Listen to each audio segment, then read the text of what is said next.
Hey, 30-06 John here, and today what I'm going to be talking about is my experience in hand loading the 460 Smith & Wesson. Hope you enjoy this video, and please subscribe if you haven't done so already. Over the last few weeks, I've been working on different hand loads for my 460 Smith & Wesson. That's a 5-inch barrel, and I've been going from bullet weights of a 300 grain jacketed Hornady XTP mag to 360 grain, both cast performance and true shot, and also a 395 grain from cast performance also. I've been using powders from Accurate number 9, Winchester 296, Accurate 1680, Hodgdon CFE-BLK, and IMR 4198. So here's my Smith & Wesson 460. It's the 5-inch version. It actually has 4 inches of rifling. Then the last inch here is the compensator. It actually comes with 2 compensators. This one here is for lead bullets. This one here is for jacketed bullets. I don't think it really makes much of a difference if you clean them. The cast lead bullets one has bigger ports, so it doesn't clog up with lead. Also, working up these loads, the recoil is pretty good, pretty brutal recoil. I've had to wear these mechanics gloves while I'm shooting. So the first loads I worked on for my 460 were the 300 grain jacketed loads. I started out with these spear bullets. These aren't really made for a 460. They're sort of a soft jacket, but it was good for working up some loads. Then I switched over to the XTP mag 300 grain. These are made for 460 and 454 Cosol velocities. The powder I used was this. I have this old pound of Accurate number 9. The loading manuals has some pretty good data for using it, and that's what I used. It seems to work pretty good actually.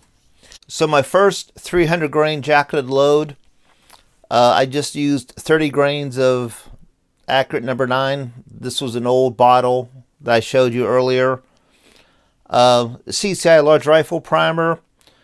This was at 10 yards. Shot really accurate. Recoil was snappy. It wasn't too bad. Velocity was 1,244 feet per second. So that's a little bit hotter than my 44 mag bear loads. My next load, I increased it by a few grains of powder. Once again, 10 yards. This was with a 300 grain spear jacket soft point. I upped the load to 33 grains of Accurate number 9 with the that old pound of powder I have. It was very accurate. The 3 shots are made 1 ragged hole. This was at 10 yards standing offhand. The velocity was 1,569 feet per second, which is about where I want a 300 grain jacketed load to be. I could push it faster, but I don't need to or want to. Now my final load, I'm actually using the 300 grain Hornady XTP Magnum with 33 grains of Accurate number 9. I did pull this shot low. It should have been up here somewhere. The load is still very accurate. The velocity, it averaged out to 1,589. That's actually almost a little bit more than I want. I want this to be about 1,550. So using these Hornady XTP mag bullets, I might knock this down to 32.5 grains. Knock it down half a grain. Now the next bullets I tried were 360 hard cast lead with gas check. I started out with these true shot bullets. They look nice. I mean, there's a gas check on them. They're lubed. Very consistent looking. But I'll show you when I look at targets a problem I had with them. I switched over to these cast performance lead bullets. Gas check with hard cast lead. There it goes. And these seem to work pretty good. My first load with a 360 grain hard cast lead gas check bullet was 35 grains of Winchester 296. It shot okay. This is at 10 yards. This is a 2-inch circle. It shot pretty good. The velocity average was a very fast 1,584 feet per second. This was the starting load in the manual, and that's very fast load. I don't need that much velocity for a 360 grain bullet. The recoil of this actually hurt my hand. It was sore for 2 days after I was shooting that load. What I did is I reduced the charge by 3 grains. I'm running 32.0 grains of a Winchester 296, 360 grain hard cast lead gas check. The accuracy was good. This was about 1.5 inch, 2 inch group, 10 yards, standing offhand. I did pull this shot out. The velocity was still pretty fast, 1,424 feet per second. Still pretty snappy. My hand was still sore for a day or so afterwards shooting it. It was less recoil, but it was still more than I wanted. So my next load I used was accurate number 9. So this is 360 grain hard cast lead with 27.0 grains of accurate number 9. It seemed to be pretty accurate. I probably pulled that one a little bit low. The velocity was about 1,339, which is about where I want this load to be.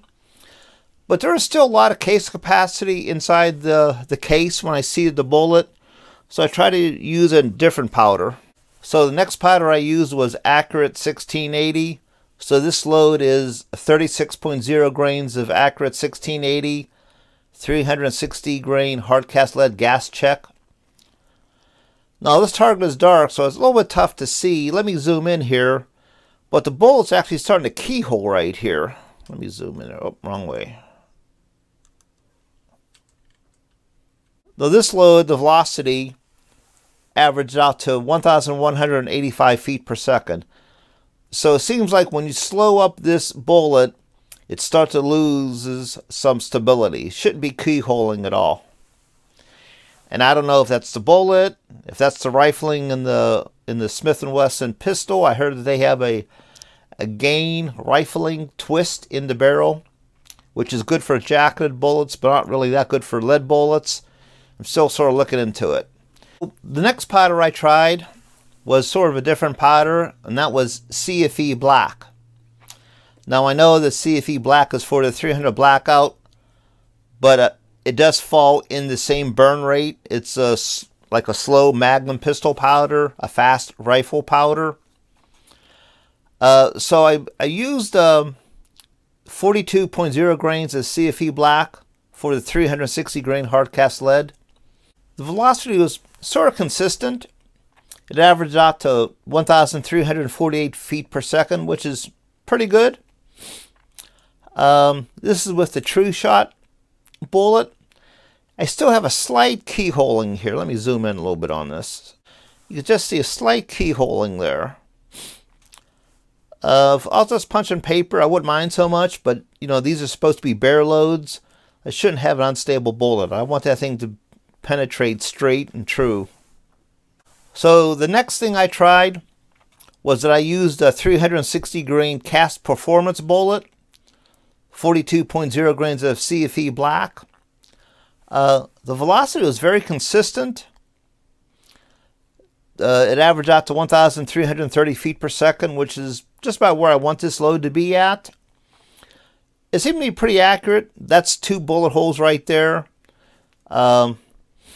This one here I just pulled that one off. But it seems to be accurate enough, and it seems like I'm going to be using these cast performance bullets from now on. These seem to don't have the stability issue that the True Shot bullets have in this pistol. One reason why I tried to use CFE-BLK is they have loads in it in the Hodgdon reloading magazine, but in it they show it has much lower pressure than just about any other powder. So the starting load for CFE-BLK using a 360 grain bullet is 30,000 psi. And if you look down this list, all the other powders, that's the lowest unless you hit the subsonic Trail Boss loads.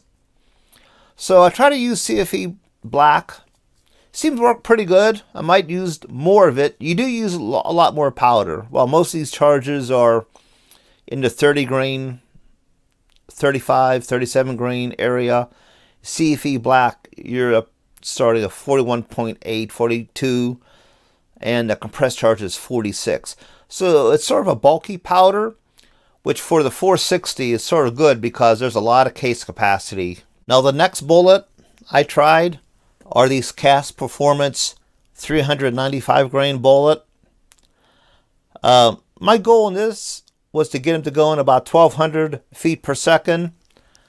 At that velocity, a 400 grain bullet is equivalent to the original 4570 load that was back in the 1870s. So my first load was 32.0 grains of IMR 4198 with a 395 grain hard cast lead gas check from Cast Performance. As most people know, IMR 4198 is actually a fast burning rifle powder. It's used a lot in a 4570. There are a lot of loads for it in the Hodgdon loading manual, so I decided to give this powder a try. It does fill up the case pretty good, and it is a much lower pressure than most other powders. So 32 grains, IMR 4198. My velocity averaged out to 1,109 feet per second. At 10 yards standing offhand, it seemed to be pretty good. I called this one when I pulled the trigger. I said that one was off. So it should have been up here somewhere. So it's about this is a 3-inch circle. So it would have been about a 2-inch group. So this looks very good. I do want to get that a little bit faster. So what I did is I increased the charge by 2 grains. So now I'm using 34.0 grains of IMR 4198. And the velocity there is exactly where I want it to be, 1,198 feet per second.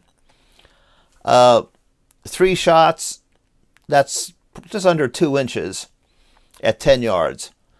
That's a pretty good load right there. And so far, I've done about 75 hand loads using a brand new Starline brass. My goal is to keep the pressure low. You know, the average pressure for a 460 load by SAMI spec is 65,000 psi. I don't want to run these anywhere close to that. So I look at all the primers. They all look pretty good. Any flattening at all isn't good. I'm going to keep these, you know, no hotter than 55,000 psi, lower if I can.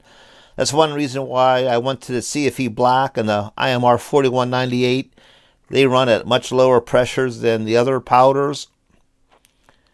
But all these primers look good. So anyhow, as I keep on experimenting with loads for the 460, you know, I want loads that are bare loads, that definitely has significantly more power than my 44 mag. But also I have to be able to control them, be ready for a quick follow-up shot. So I'm getting close. My goal also is not to be able to shoot these with gloves. I have to wear the gloves there just to protect my hand from getting bruised. But it's coming along pretty nice. Hey, that's all that I have for today. Thanks everyone for watching. Everyone stay safe and have a nice day.